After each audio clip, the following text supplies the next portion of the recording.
네, 오늘 진짜 이제 찬양팀이 두 명이 나와서 찬양을 하고 또 이렇게 하니까 좀 많이 예배를 예배답게 드리는 것 같은 게 저한테 이렇게 많이 부어져서 어, 네, 너무 기쁨에 좀 감격이 있었던 것 같아요. 찬양하면서 그동안 내가 얼마나 이것을 그리워했는가, 얼마나 그걸 참아왔는가, 그런 게 이제 좀 예, 빨리 좀 회복이 돼서 여러분도 다 같이 여러분들도 지금 마찬가지일 거라고 생각합니다. 억눌려 있고 만나고 싶고 예배답게 드리고 싶고 하는 마음들이 어쩔 수 없기 때문에 이제 억눌려 있는데 우리가 계속 같이 기도하면서 조금씩 풀려가고 있긴 하지만 정말 우리가 다 같이 모여서 자유롭게 찬양하던 그 날들이 얼마나 좋았습니까? 그래서 계속 그것을 위해서 같이 기도하시면 좋겠습니다. 네.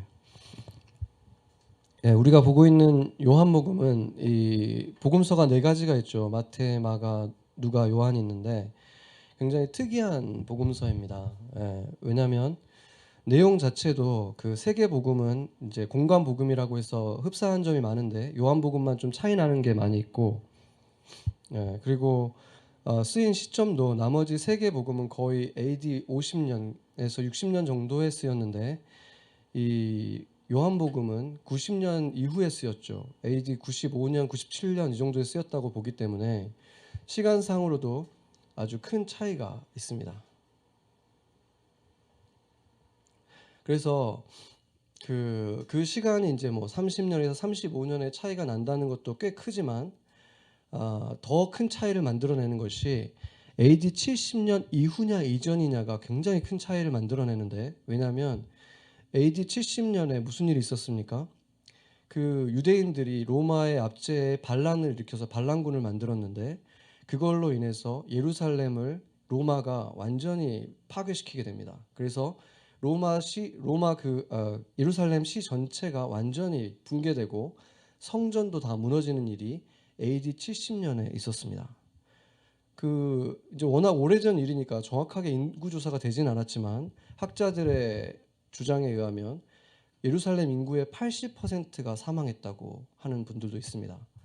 80%가 아니었다 하더라도 생각을 해보세요. 그렇게 많은 사람들이 사망했다면 대부분의 사람들이 자기가 사랑하는 사람들을 어마어마하게 많이 잃은 것이죠. 그 슬픔이 얼마나 컸겠습니까?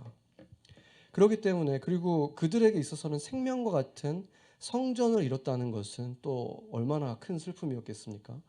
그렇기 때문에 AD 70년 이후에 쓰여진 성경은 몇 가지가 안 되죠. 특히나 이 요한복음은 그 세대의 사람들에게 쓰고 있다는 것입니다.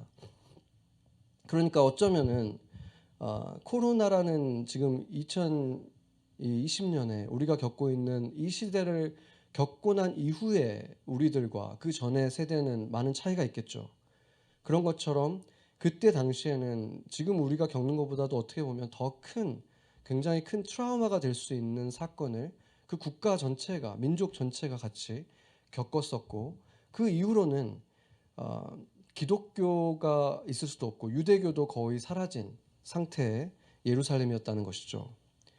우리가 보는 신약 성경이 대부분 바울 서신서들도 다 이 성전이 파괴되기 이전에 쓰인 것들이기 때문에 그 이후의 상황들은 오히려 요한복음에서 그 느낌을 찾을 수가 있는 것이죠. 요한복음과 요한계시록이 담고 있습니다. 바로 이렇게 전혀 다른 세대에 지금 쓰여진 복음서이기 때문에 대체적으로 시간 순서를 따르고 마치 예수님의 정기문 같기도 한 이 세 개의 공간 복음과 이 요한복음은 차이를 보이고 있는데, 요한복음은 그렇기 때문에 사건을 시간 순서대로 배치하기보다는 주요 사건들을 위주로 자유롭게 배치를 하고 있습니다. 오늘 본문에서도 이 나사로의 죽음에 대한 내용을 시작하면서 그의 자매인 마리아가 누구였는지를 말하면서 그 향유를 부었던 마리아다 이렇게 말을 하고 있는데, 마치 과거에 있었던 일처럼 말을 하고 있죠. 본문에서는. 그렇지만 요한복음에서는 그게 12장에 쓰이고 있습니다. 그렇기 때문에 시간 순서가 아니라 마치 나사로에 대한 얘기를 먼저 쫙 해주신 다음에 아주 디테일하게 얘기하셨죠.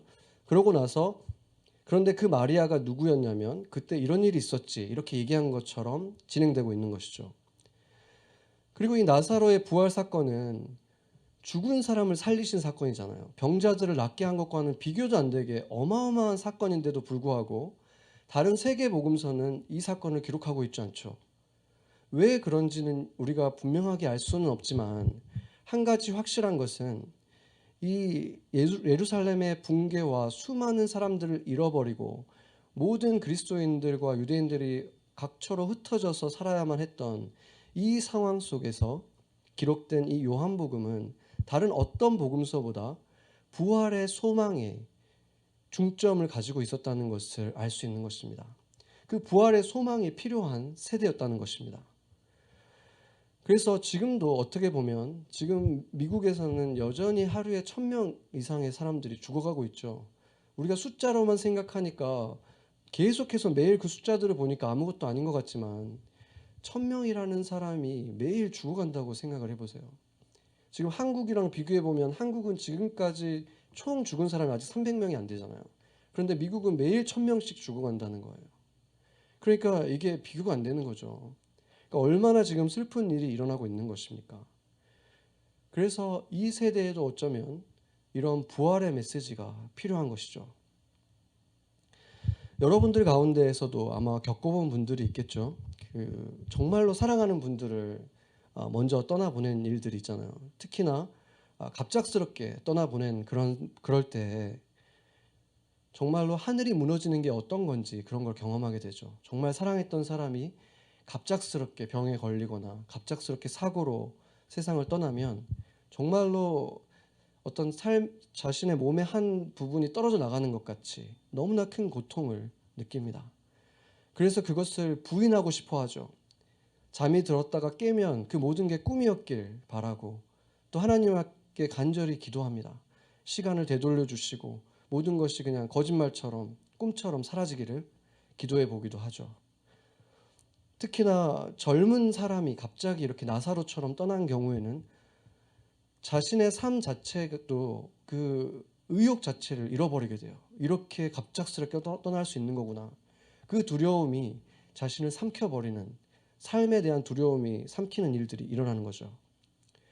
그런데 의학적으로 죽었다가 사람들이 살아나는 일들이 자주는 아니어도 간간히 일어나 왔습니다. 병원에서 사망 판정을 받고 영안실에 안치되기까지 했던 사람들이 거기에서 일어나는 일들이 일어났는데 그것을 부르는 이름이 뭐냐면 바로 라자루스 증후군이라고 합니다.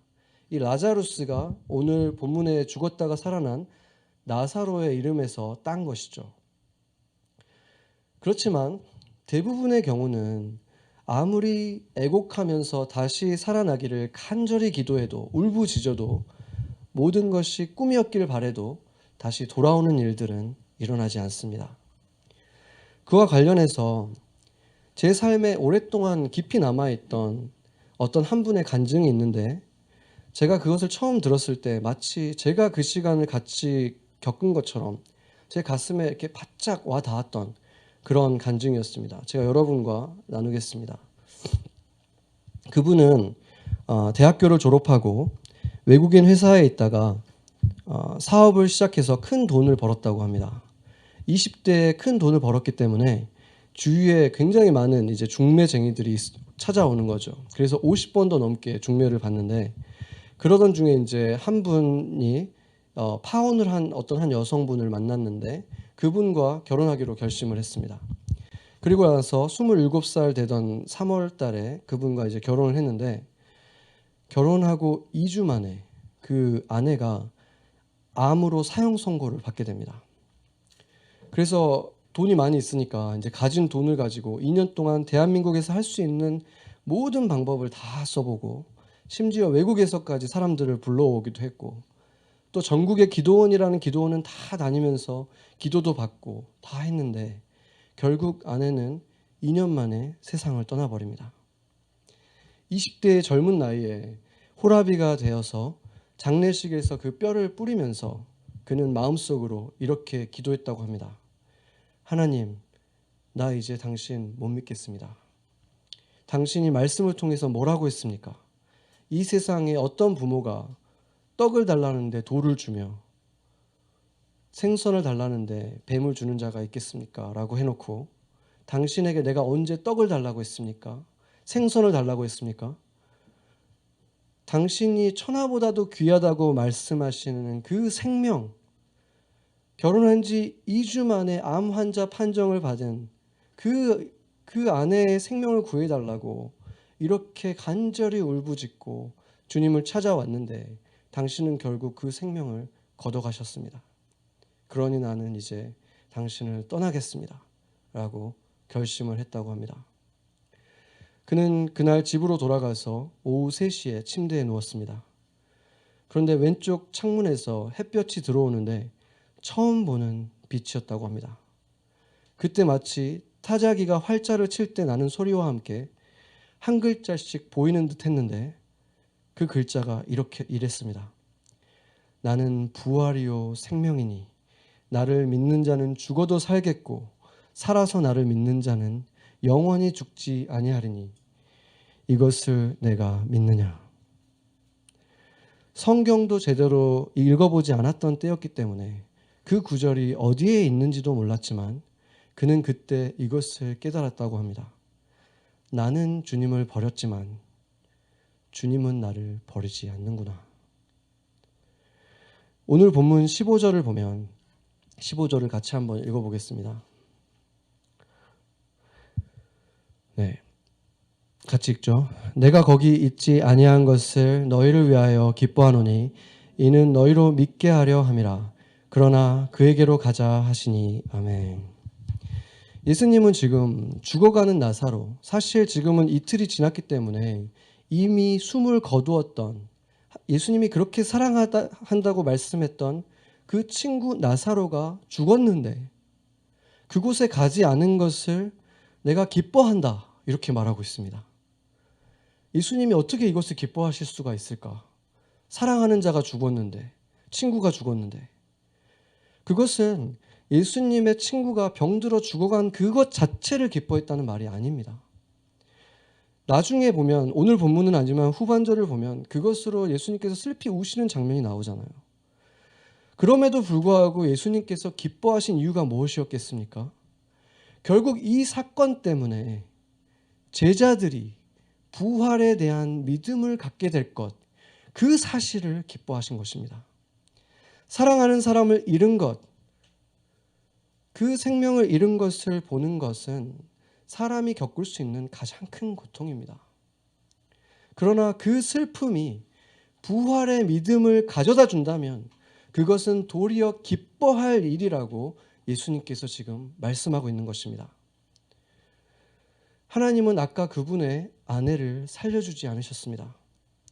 그러나 그 경험은 결국 기복신앙에 머물러 있었던 그분의 신앙을 부활을 믿는 신앙으로, 그리고 결국 그 복음을 전하는 목회자로 변화시키기까지 했습니다. 오늘 본문 4절을 또 보겠습니다. 같이 한번 읽어보겠습니다. 예수께서 들으시고 이르시되 이 병은 죽을 병이 아니라 하나님의 영광을 위하며 하나님의 아들이 이로 말미암아 영광을 받게 하려 함이라 하시더라. 아멘. 나사로가 걸렸던 병이 어떤 병이었는지는 알 수 없습니다. 그러나 그 병은 분명히 생명을 빼앗아갈 만큼 위독한 병이었죠. 그리고 그는 실제로 죽었습니다. 예수님이 죽을 병이 아니라고 말한 것은 이 병 자체가 육신의 생명을 빼앗을 만큼 위험한 병이 아니라는 말씀이 아니셨죠. 여기서의 죽음은 나를 믿는 자는 죽지 않을 것이요 라고 말씀하신 그 죽음을 말하는 것입니다. 예수님을 믿어도 육신의 죽음은 피할 수 없지만 그것은 결코 하나님의 눈에는 죽음이 아니라는 말입니다. 하나님의 눈에는 뭐라고 말했습니까? 예수님이 그것을 잠들었다, 일시적인 상태라고 말씀하시는 거잖아요. 제자들은 그 말을 듣고 아, 그러면은 나사로가 그냥 밤에 잠들듯이 잠들었구나, 이렇게 이해를 하니까 예수님께서 다시 말씀해 준 거죠. 너희가 생각하는 걸로는, 너희의 기준으로는 죽은 것이 맞다. 그러나 하나님 눈에는 실제로는 잠든 것이다 라고 말씀하신 것입니다. 그 사실을 알았기 때문에 바울도 자신의 서신에서 너희 중에 고린도전서 11장 30절을 보면 너희 중에 약한 자와 병든 자가 많고 잠자는 자도 적지 아니하니, 이렇게 말했습니다. 그러니까 잠자는 자라는 것은 예수 안에 있는데 죽은 사람들을 말하는 거죠. 그리고 예수 안에 있는 사람들에게는 그러면 죽었을 때 어떤 일이 일어나는가? 고린도전서 15장에서 또 말하고 있죠. 15장 53절이 이렇게 말합니다. 이 썩을 것이 반드시 썩지 아니할 것을 입겠고 이 죽을 것이 죽지 아니함을 입으리로다. 아멘. 예수님은 바로 이 영원한 눈으로 보시면서 그것은 결코 죽는 것이 아니다, 끝나는 것이 아니다 라고 말씀하고 있는 것입니다. 그리스도 안에 있는 여러분은 결코 죽지 않는다는 그 사실을 믿으십니까? 아멘. 예수님은 이 위독한 병, 그리고 그것을 방치해서 죽기까지 하신 일을 도리어 하나님께 영광이 되는 일이다, 하나님의 영광을 위해서 그것을 그냥 방치해 두셨다, 죽게 그냥 놔두셨다 라고 지금 말씀하신 거죠. 제가 만약에 예수님이었다면 사랑하는 가족이나 사랑하는 제자가 아파서 죽어가고 있다면 즉시 가서 고치거나 아니면 처음부터 병에 들지 않게 할 것 같은데, 예수님도 분명히 그것을 슬퍼하셨고 누구보다도 함께 고통하셨으면서도 그 모든 상황을 그냥 내버려 두셨다는 거예요. 병에 들게 놔두시고 죽게 놔두시고 슬퍼하게 놔두셨습니다. 그런데 그 이유는 결코 그를 사랑하지 않았거나 무관심 때문이 아니라는 것이죠. 그것을 통해서 얻게 될 믿음이, 그 열매가 그 과정 속의 슬픔보다 비할 수 없이 크기 때문인 것입니다. 생각해 보세요. 한 사람의 영생의 가치, 그 영원한 생명의 가치를 한번 생각해 보세요. 아담 이후로 지구상에 있었던 모든 사람의 생명의 그 길이를 다 더해도 한 사람의 영생의 길이보다 짧잖아요. 온 인류가 지상에서 누린 기쁨을 다 합쳐도 한 사람이 주님의 나라에서 누리게 될 그 영원한 기쁨하고 비교할 수가 없잖아요. 그렇기 때문에 사랑하는 제자들이 십자가에 거꾸려 매달려 죽어가는 것도, 사랑하는 나사로가 병들어 죽어가는 것도, 그 누이들이 그 슬픔 속에서 그 고통하는 그 모습을 보면서도 주님께서는 그냥 내버려 두셨습니다. 이 병과 죽음을 통해서 부활의 영생의 믿음을 갖게 된다면, 그 열매를 위해서라면 이것은 잠깐의 아픔에 불과하다라는 사실을 보고 계셨기 때문인 것입니다. 그러고 나면 우리 인생에 일어날 수 있는 최악의 일들, 사랑하는 사람이 병에 걸리고 죽음에 이르는 사고를 당하고, 1000만 번의 사고를 주님께서 막아주셨다고 하더라도 한 번의 사고를 당했다면 병에 걸린 그 사람이 내가 사랑하는 사람일 때 그동안 보호해 주신 것은 아무런 의미가 없죠. 그때 우리도 외치게 될지도 모릅니다. 나도 이런 하나님 필요 없습니다. 그런 날에 우리 눈에도 하나님은 무관심한 분이고 차갑기만 한 분이고 사랑의 하나님이 아니라고 느껴질 것입니다. 죽어가는 그 나사로에게, 그것을 바라보고 있는 마르다와 마리아에게 예수님이 어떤 분이셨겠습니까? 예수님이 계셨다면 안 죽었을 텐데 그 원망하는 소리가 들려오잖아요. 그러나 그 병과 죽음은 예수님을 믿는 자들에게는 사실은 죽음도 아니고 끝도 아니고 예수님의 눈에는 잠시 잠든 것뿐이기 때문에 그것을 깨닫게 하시기 위해서 허락하신 일이었다는 것입니다. 하나님의 영광을 그것을 통해 세상에 비추기 위해서 그렇게 내버려 두신 일이었습니다. 그렇다면 우리에게 일어난 아픈 일들은 어떻습니까?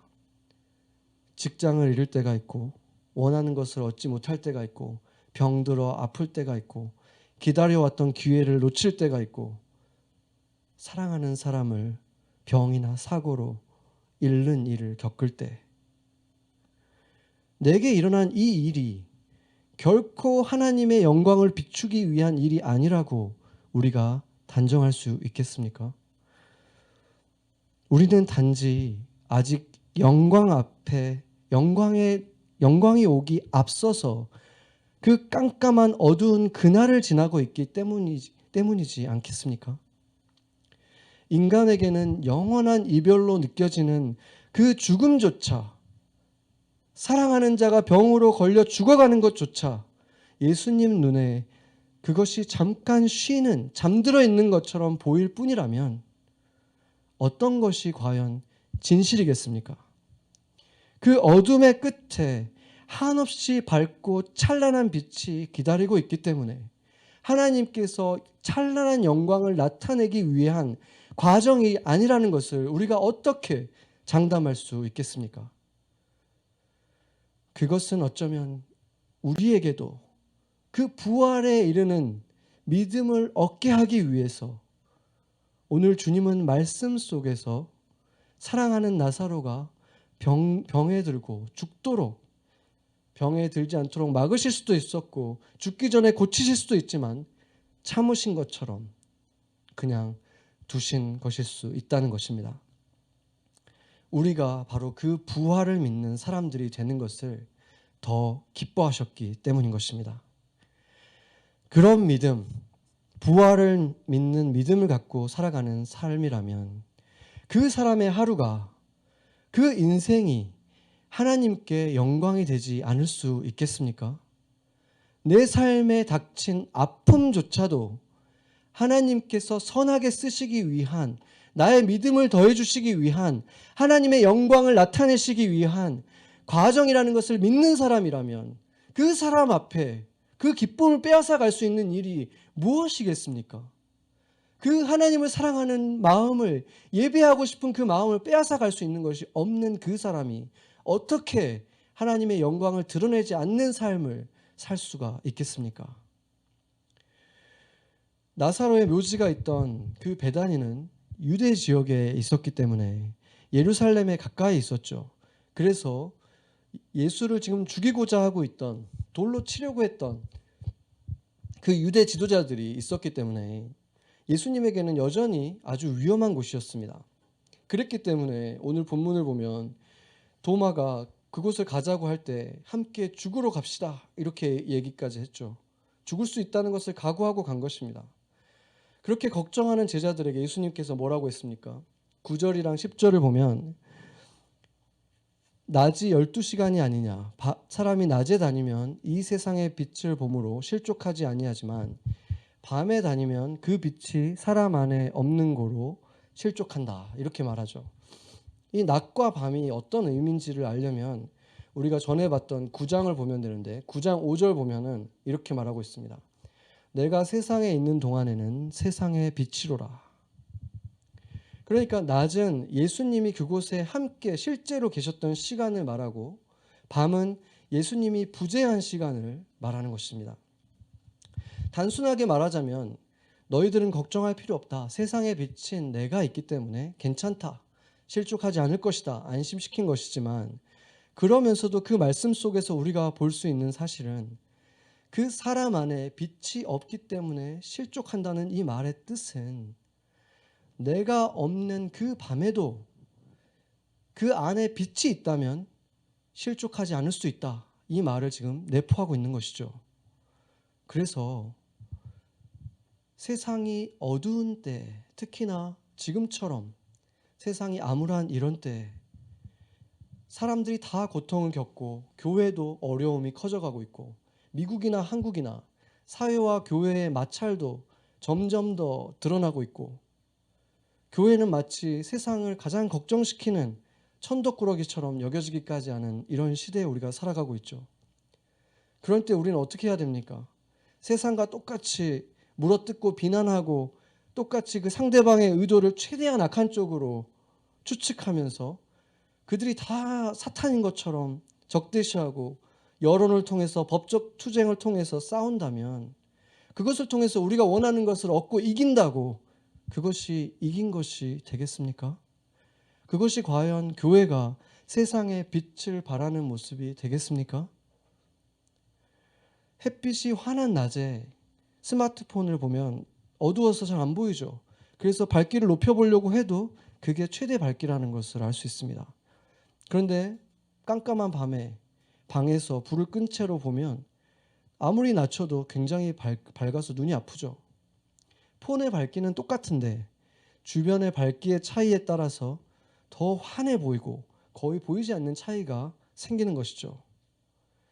많은 것이 제한되고 있고 가족을 잃은 슬픔 속에 빠져 있는 사람들, 직장을 잃고 취업을 준비하고 있던 사람들은 앞길이 막막해지고 이 벼랑간 닥친 암흑기와 같은 시간을 우리가 보내고 있죠. 밤과 같은 시간입니다. 이럴 때 빛은 어디 있습니까? 빛이 다 사라진 것입니까? 빛은 사라지지 않았습니다. 빛은 이제 예수님을 믿는 우리 한 사람 한 사람 안에 담겨 있는 것입니다. 예수님의 빛, 하나의 큰 빛은 이제 교회라고 하는 그리스도인들이라고 하는 수억의 작은 빛으로 이 세상에 남겨져 있는 것입니다. 그 모든 교회가 그리스도인들이 우리가 다 함께 그 빛을 발할 때 지금이야말로 세상이 우리의 빛을 발견하게 되는 시간 되어야 하지 않겠습니까? 그것은 불가능한 일도 놀라울 일도 아닙니다. 왜냐하면 바로 그것 때문에 세상에 주님께서 우리를 남겨두셨기 때문인 것입니다. 깜깜한 밤에 누군가가 길을 잃지 않도록 그 등불이 되도록 남겨두셨고 누군가의 길을 비추어주는 것, 그것이 우리의 삶의 목적이라는 것입니다. 지금은 보면 과학이 마치 백신이 모든 문제를 해결할 것처럼 여겨지고 마치 그들이 구원자인 것처럼 여겨지는 그런 시대죠. 그런 것에 과학에 대해서 조금 더 방해가 되는 것이 나타나면 누구든지 엄청난 비난을 받게 됩니다. 그런 상황에서 세상에서 가장 큰 하나의 이름으로 모인 단체, 수만 명이 정기적으로 모임을 갖는 현대 기독교가 그 우려의 대상이 되는 것은 어쩌면 당연한 일입니다. 그러면 우리는 어떻게 해야 되는 것입니까? 과학을 상대로 그러면 우리가 전쟁이라도 선포해야 되는 것입니까? 사실상 미국 최상위 연방건강본부의 수장이면서 이번에 미국에서 과학자 중에서 아주 유명해진 분이 있죠. 안소니 파우치 박사의 직계 보스가 누구냐면 프란시스 콜린스라는 분입니다. 이분을 우리가 예전에 알파코스를 하면서도 간증도 하셨던 분이죠. 그분이 그리스도인이잖아요. 제가 최근 그분의 뉴스 인터뷰를 봤는데 직접적으로 표현은 안 했지만 그 신앙심이 묻어나는 자신감도 보였고 쉽게 감정도 동요되지 않고 그 리포터들에게 휘둘리지도 않는 그런 견고한 모습을 봤습니다. 그러면서도 제가 아쉬웠던 것은 이런 시기에 프란시스 콜린스 같은 분이 하나님을 좀 더 공공연히 인정해주고 과학도 필요하지만 하나님, 예수님의 은혜와 도움이 필요하다. 이런 솔직한 말 한마디를 해줄 수 있었다면 그 겸손히 만들어낼 그 빛은 얼마나 환했을까. 그런 생각을 해봤습니다. 인터뷰를 보는 내내 제 마음속으로 이렇게 생각했어요. 당신이 과학보다 사실은 더 신뢰하고 의지하고 있는 그분의 이름을 한 번만 좀 얘기를 좀 하세요. 이렇게 제 마음속으로 외쳤지만 아쉽게도 언급을 하지 않았습니다. 이렇게 영적으로 어두운 시기에 그리스도인들이 각자의 자리에서 빛을 발한다면 그것은 어느 때보다도 선명하게 예수 그리스도를 나타내는 빛이 될 것입니다. 그래서 그들에게 있는 그 친절한 사랑이 쉽게 용서하는 이기심 없는 삶의 모습에 대해서 궁금해하는 자들에게 그것을 궁금해할 때 어떻게 그럴 수 있습니까? 할 때 예수님 때문입니다. 라고 당당하게 유명인이든 평범한 사람이든 그렇게 말할 수 있다면 그것이 얼마나 환한 빛이 되겠습니까? 아까 서두에 아내를 잃었던 그 부활의 복음을 전하는 분이 된 이재철 목사님의 책의 내용을 인용하겠습니다. 설교를 듣다가 한순간 마음이 찡해지거나 눈시울이 뜨거워지면 은혜 받았다고 생각합니다. 마음이 좀 시원해지면 은혜 받았다고 생각합니다. 그렇게 은혜를 추상적으로만 이해하고 있기에 은혜를 아무리 받아도 그 은혜가 자기 삶의 변화로는 이어지지 않습니다. 흔히 주님의 영광만 드러나게 하소서라는 기도도 자주 합니다. 주님의 영광을 드러낸다는 것이 구체적으로 무슨 의미인지 생각해 보신 적 있습니까? 내 삶을 통해 언제 주님의 영광이 드러납니까? 주님의 영광은 드러나게 해주시기를 기도한다고 드러나는 것이 아닙니다. 내가 주님의 말씀을 쫓아 살 때에만 내 삶을 통해 드러납니다. 이를테면 하나님, 저는 지금까지 제 주머니에 더 많은 돈을 넣으려고 신앙 양심에는 귀를 막고 살았습니다. 하지만 앞으로는 신앙 양심을 쫓아 정직하게 벌고 정직하게 번 것으로 만족하며 살겠습니다. 라고 기도하는 것입니다. 구체적인 기도가 구체적인 삶으로 연결될 때 비로소 하나님의 영광이 드러나게 됩니다. 그러나 하나님의 영광의 구체적인 개념을 생각해 보지 않기 때문에 기도할 때마다 하나님의 영광을 되풀이하지만 그 바람이나 기도와는 동떨어지게 오히려 우리의 삶이 하나님의 영광을 가리는 것입니다. 이렇게 적고 있습니다. 주님이 뭐라고 말씀하셨습니까? 너희의 선한 행실을 비추어서 세상 사람들이 하늘에 있는 너희 아버지께 영광을 돌리게 하라. 누가 영광을 돌린다고 했습니까? 우리 때문에 세상 사람들이 하나님 아버지께 영광을 돌린다는 거예요. 어떻게 빛을 비춥니까? 착한 행실을 통해서. 빛을 바라며 사는 것은 빛이신 예수님을 모시고 사는 예수교인들이라면, 성령이 살아있는 그리스도인들이라면 우리가 지상에 살아가고 있는 가장 당연한 중요한 목적이 아니겠습니까? 그것 때문에 우리가 지금 숨쉬고 살아가고 있는데 그걸 안 하면 어쩌겠다는 것입니까? 아름다운 연주를 위해서 만들어진 악기가 처박아 두면 먼지가 쌓이고 본체는 점점 휘어지고 스트링은 끊어지고 더 이상 아무것도 소리를 낼 수 없는 골동품이 되고 마는 것이죠. 흉물스러워서 고물상에 던져질 처지가 되고 마는 것입니다. 여러분은 빛을 비출 수 있습니다. 빛을 만들어내라는 말이 아닙니다. 여러분 안에 이미 빛이 있기 때문에 나의 생각과 두려움과 자아와 이 생각들을 거두어내고 그 빛을 그냥 발하라는 것입니다. 작고 사소한 진심이 담긴 친절한 말 한마디가 한 사람의 하루를 바꾸고 한 사람의 인생을 바꿀 수 있잖아요. 모든 그리스도인들이 이거 하나만 실천한다면, 내 입술만 선한 빛을 발하는 도구로 바꾼다면 세상은 얼마나 밝아질 수 있겠습니까? 바로 그러한 삶이 하나님께 영광이 되는 삶이 되는 것입니다.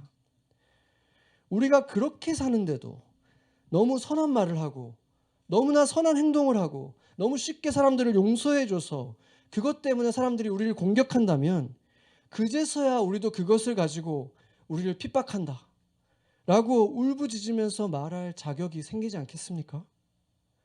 이 시기를 지나면서 우리는 단지 교회 안에서만 열심히 섬기는 교회 안에서의 빛이 아니라 이제 교회 밖의 세상에서, 교회 밖 하나님 나라에서 그곳을 밝게 비춰야 하는 세상의 빛이 되라는 원래의 목적, 그 목적이 다시 회복되어서 교회에서 섬기는 사람들은 직장에서도 아름다운 모습으로, 성숙한 모습으로 섬기고, 가정에서도 아름다운 모습으로, 성숙한 모습으로 섬기고 빛을 발하고, 그것이 바로 교회가 교회답게, 그리스도인이 그리스도인답게 특별한 소수의 사람들뿐만이 아니라 모든 그리스도인들은 예수의 제자가 되어야 한다는 너무나 당연한 사실이 이제 진리가 되어서 예수의 제자들이 예수처럼 살아가는 것이 지극히 당연한 일이 되어서 살아가는 것. 우리 한 사람 한 사람이 지금 선 자리에서 그렇게 선한 행실로, 선한 말 한마디로 빛을 발하면서 살아가는 것을 주님이 꿈꾸고 있다는 것입니다. 그렇게 우리가 살아갈 때 우리의 하나님, 예수님이 우리를 통해서, 교회를 통해서 비로소 영광을 받으실 것입니다. 같이 기도하시겠습니다.